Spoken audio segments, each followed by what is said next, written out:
Hello, my name is Dr. Elizabeth Strand from the University of Tennessee Center for Veterinary Social Work, and I'm really excited to be able to offer you some education about veterinary social work, as well as a little additional attention to the link between human and animal violence.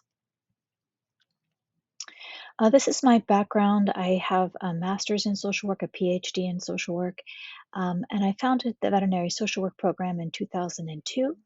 I also have education and teach quite a bit of mindfulness, communication skills, conflict management skills, and I have about 27 clinical practice years as a social worker.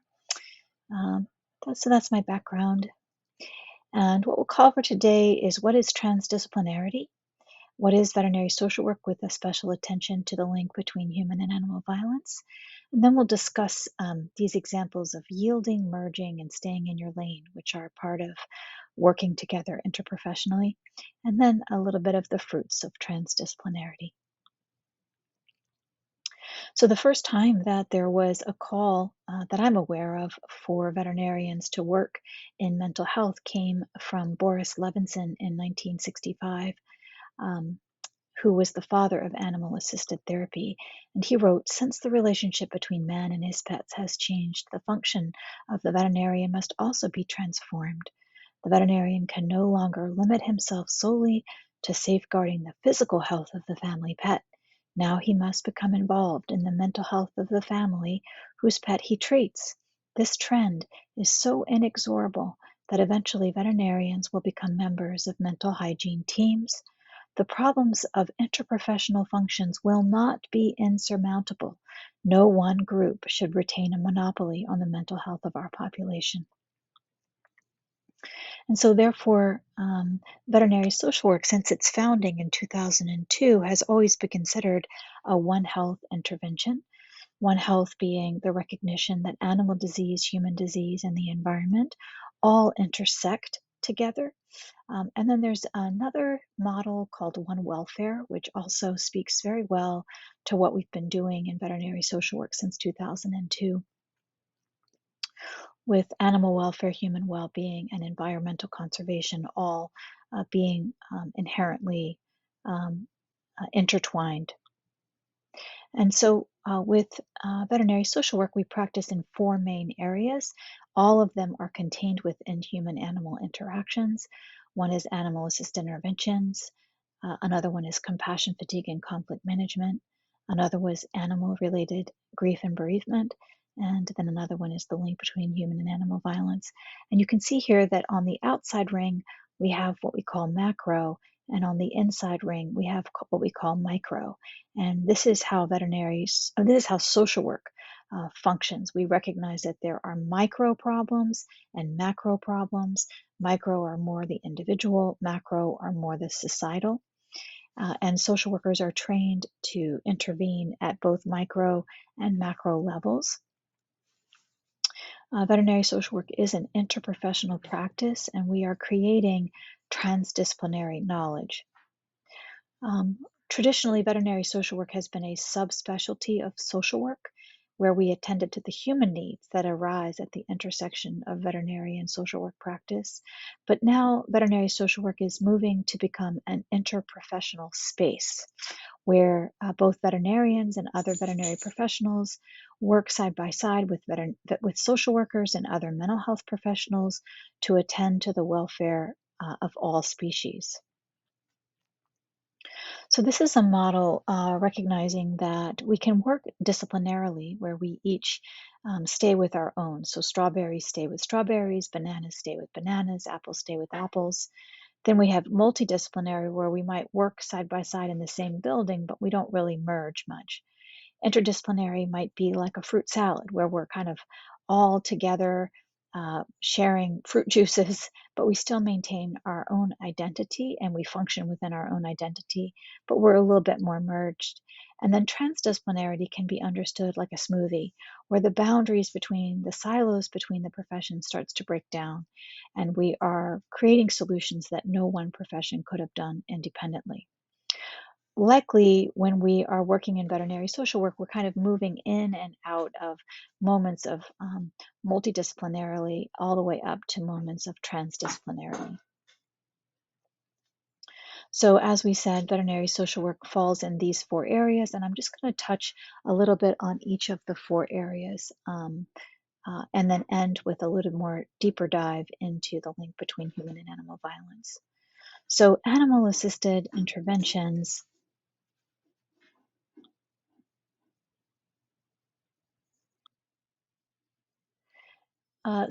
is related to, the kid with their pet that's helping them through cancer treatment. It can be looking at nature, like this woodpecker. It can be an individual with their own personal pet. We also recognize that animal-assisted interventions can expand all the way to the farmer and his herd. So it's quite broad.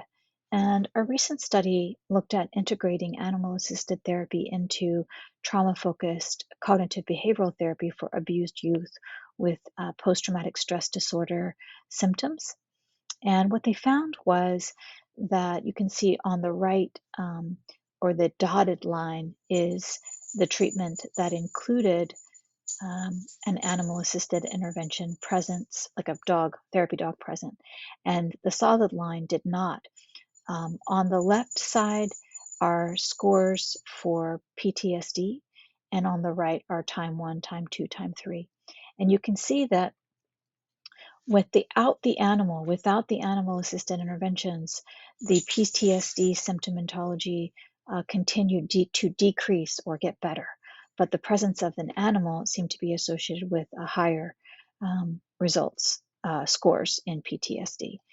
And this speaks to my experience over the years of sometimes having veterans come in who have PTSD but are refusing mental health care because they really rely on their dog and they don't really want to engage in mental health care. So it speaks to a concern that sometimes I have, that sometimes animals are used to avoid mental health care when really mental health care is needed. Now, certainly that's not always the case. I picked a study that was a little bit more critical of animal-assisted therapy, but there are certainly the use of animals can be helpful, but it's not a one-size-fits-all type of approach. Grief and bereavement. This is looking at pet bereavement sample and exploring the presence of self-compassion. Self-compassion is treating oneself with kindness and like a good friend. You can see here on the left are depression scores, with a higher score indicating stronger depression, and then grief severity is on the bottom, with further to the right being more severe grief. And you can see that people that had high self-compassion, who were able to themselves with kindness, seem to have lower depression scores, even though their grief severity was quite high. So this is an example of how depression and grief relate, but that self-compassion, pet loss, and grief related to pet loss and depression are correlated, but when people have high self-compassion, they seem to do better. So treating ourselves with kindness, being humane to ourselves, is essential. Compassion, fatigue, and conflict management. Likely you are somebody who already burns the candle at both ends because you're a veterinary professional or veterinarian, or you know someone that does that. Finally, in 2019, the World Health Organization recognized that burnout is a true phenomena, and that it is associated with feelings of energy depletion or exhaustion, increased mental distance from one's job, and feelings of negativism or cynicism about one's job, and reduced professional efficacy. This was important to me because I've spent some time looking at, and you'll see towards the end of my presentation, the suicide rates in veterinary medicine, which are quite concerning to my heart. Um, Here you have workplace stressors, so workload, emotional demands, coworker issues, financial issues, responsibilities, um, and you have burnout, um, that emotional exhaustion and cynicism. And in this model, the burnout explained 100% the relationship between the stressors at work and suicidal ideation. So once a person becomes burned out, it seems like that is one of the strongest predictors for suicidal ideation in a veterinary population. This is a fairly new study looking at the perception of how often veterinarians experience conflict looking at the differences in perception between animal owners and veterinarians. So this is in response to the question, how do you assess the work of veterinarians in terms of conflict causing factors? And you can see that gray indicates animal owners and black indicates veterinarians. And 78% of um, the animal owners felt like veterinarians had low conflict. 34% of veterinarians reported low conflict. 47% of veterinarians reported moderate conflict, and 19% reported high conflict, with animal owners reporting quite a bit less in those categories. So it's not unusual for me to hear when I tell people what I do, oh, you mean veterinarians? They have stress? They have higher suicide rates? Oh my gosh. I mean, what could be so hard? I'm thinking to myself, oh my gosh, if you only knew, if you only knew. So then let's delve a little bit deeper into the link between human and animal violence. What is the link between human and animal violence? Well, refers to the phenomena in which people who are violent towards animals are also violent towards people. So you see here animal abuse, child abuse, elder abuse, and domestic violence. That when you have one, you often have others, or animal abuse seems to co-occur with these types of human violence. And it speaks to this one welfare or one health, the ways in which we can't silo problems, that they all affect each other. So this is the story of little Mary Ellen in the United States. Little Mary Ellen was a foster child that was being abused, and a friendly visitor, which is what they used to call social workers in the very dawn of social work, heard little Mary Ellen being abused, and she had a relationship with Henry Bergh, who had founded the Society for the Prevention of Cruelty to Animals in Massachusetts. And Henry had had a lot of success protecting the beasts of burden through the court system. And so, because of the relationship between Etta Wheeler and Henry Bergh was able to advocate for little Mary Ellen in the court system, and Etta Wheeler was able to get her out of the home. And little Mary Ellen, went on to get married and have a long life and have a lot of children, a long, happy life. And that was in 1874. And it was 100 years later that there was any federal legislation to protect children from violence. And then in 2016, finally, the Federal Bureau of Investigation in the United States began collecting animal cruelty in its national incident-based reporting system. Okay, so let's just look at some of the definitions that have been used in the research to understand what animal abuse is. So one is socially unacceptable behavior that intentionally causes unnecessary pain, suffering, or distress and/or death to an animal. Another definition is any act that contributes to the pain or death of an animal or that otherwise threatens the welfare of an animal. So these are some early definitions that, of course, point to quite different criteria. But the NIBR's definition is intentionally, knowingly, or recklessly taking an action that mistreats or kills an animal without just cause, such as tormenting, torturing, mutilation, maiming, poisoning, or abandonment. In 2016, there were 1,126, all the way up to 2019, 9,956 reports of animal cruelty. Unfortunately, each state in the United States does not have to include this in their reporting, and oftentimes the data are not connected to other crimes, so it's hard to really explore the link between human and animal violence through the neighbor system at this point. So that's an area of growth. And you can see that they break it down further to gross neglect, or intentional torture, uh, organized abuse, or animal sexual abuse. And then they break it down by state. So this is quite a bit of progress, though, to be able to have any kind of reporting at all regarding animal cruelty.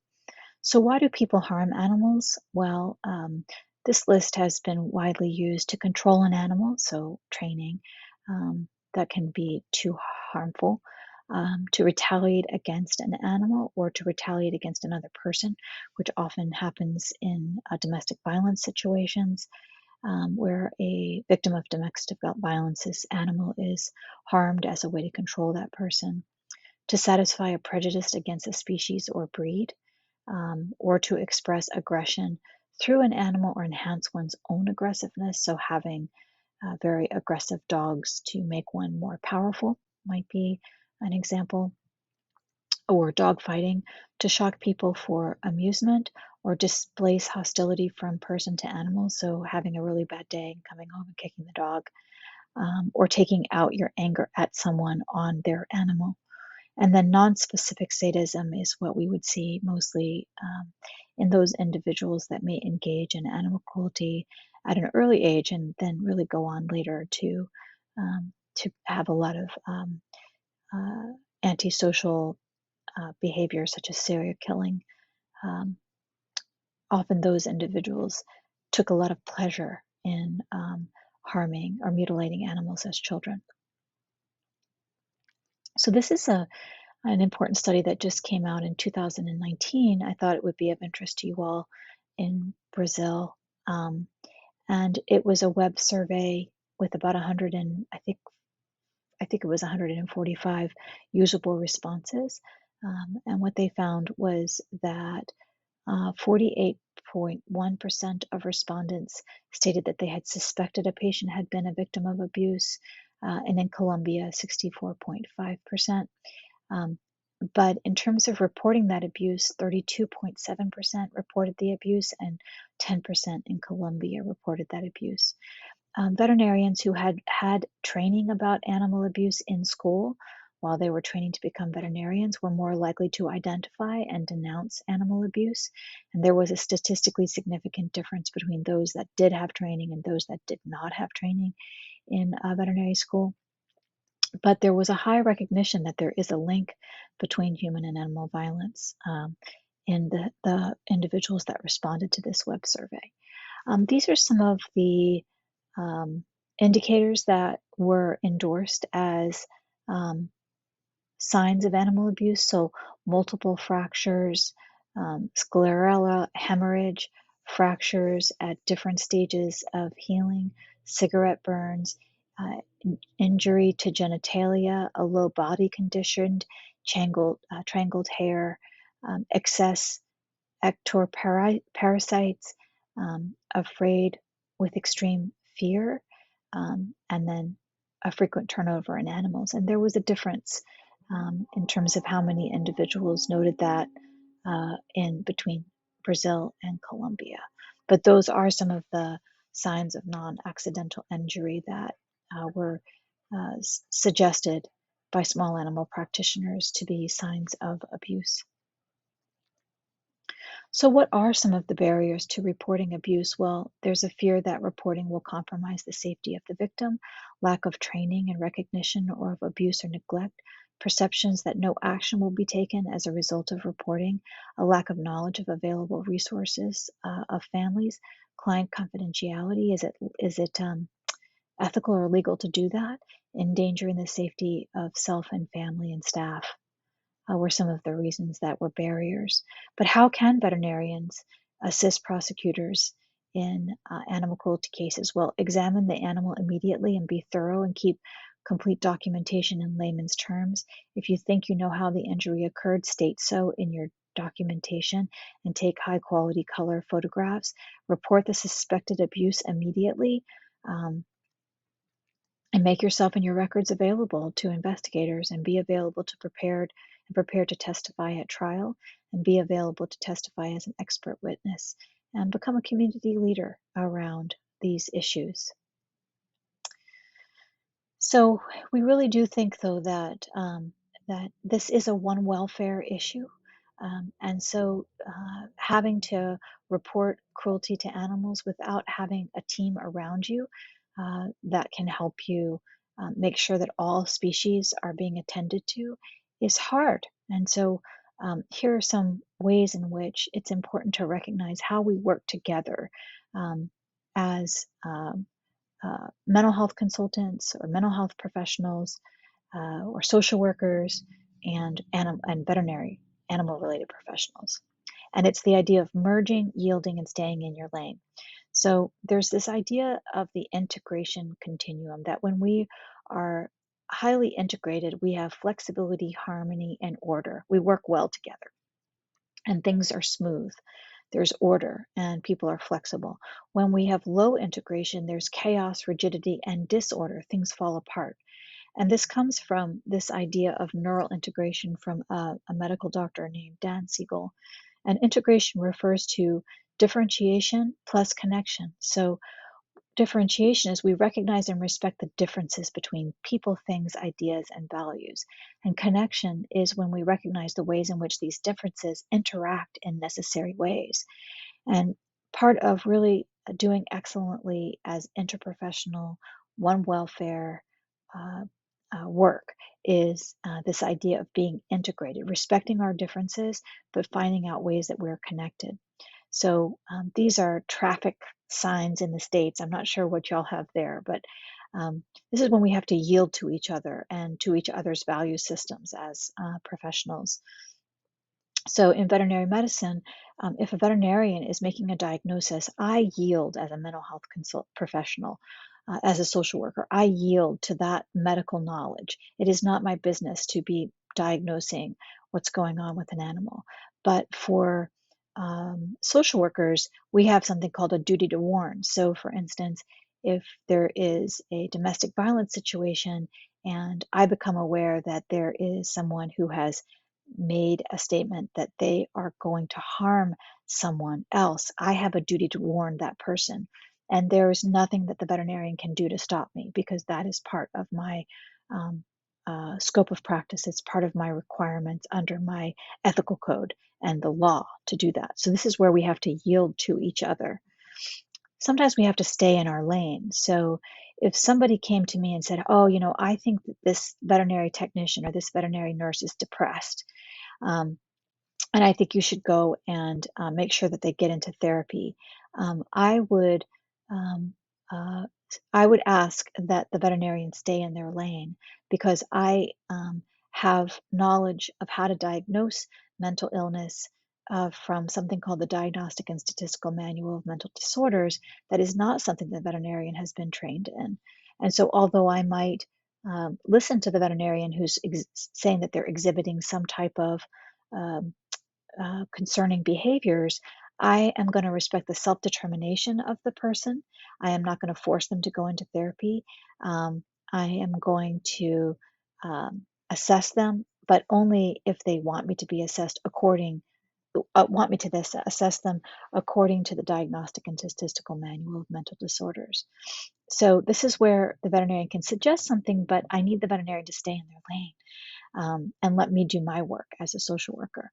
They influence me, but they can't totally dictate it. Another one is that you all have a veterinarian client patient relationship that I am not going to get in the middle of. If a client calls me up and says, my dog really needs to have some antibiotics, I'm not going to say, oh, I'm not going to go to the veterinarian and say, oh, you need to prescribe some metronidazole because of diarrhea. That's outside of my scope. I'm not going to do that. But I might let you know that the client is reporting that their pet has diarrhea and facilitate a conversation that you have with the pet so that you can do an assessment. But I'm going to stay in my lane. So sometimes we work together, but we have to stay in our lane. We inform each other, but we ultimately stay in our lane. And then sometimes we truly merge.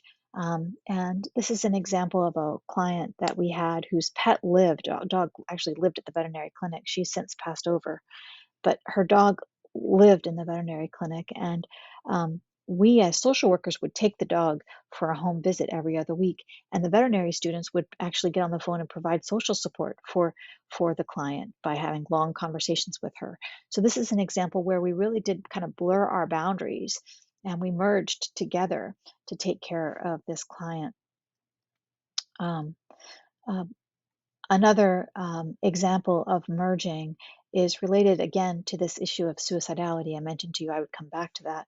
And it's getting to the smoothie. So there is this quotation that I love. It's called, "It is no measure of health to be well adjusted to a profoundly sick society."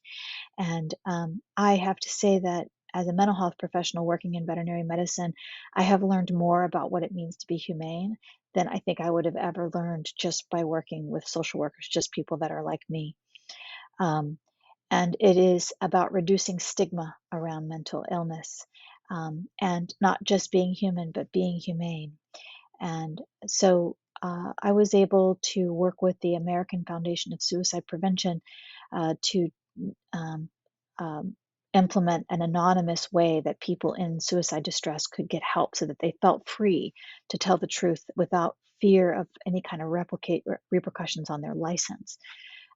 And ultimately, I was able to establish a program with Not One More Vet called Lifeboat, which is a digital dispersed peer support approach. And I explored something called open dialogue, which is recognizing that mental health professionals really do need to work alongside in a more egalitarian way with people who are receiving care and with people who have lived experience with mental illness, instead of with the medical model where I, as a social worker, might have knowledge of diagnosing that might be more powerful than what the client actually think is best for them.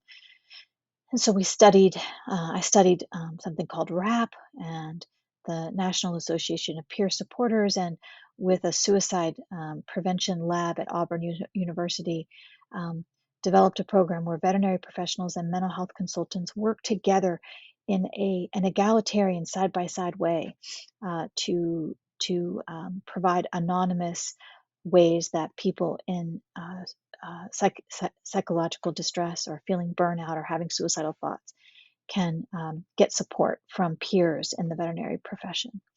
So this is an example of merging our two professions together, and we really do think that um, that when veterinarians and social workers work together, we hit the sweet spot that we're better together. Yeah. So we have an international association of veterinary social work, and our program has an online certificate in veterinary social work. And yeah, so we're just creating this really robust interprofessional space where we can attend to the welfare of all species. So thank you for your attention, and please feel free to reach out to me, and take care of yourself or I will haunt you. Take care. Bye.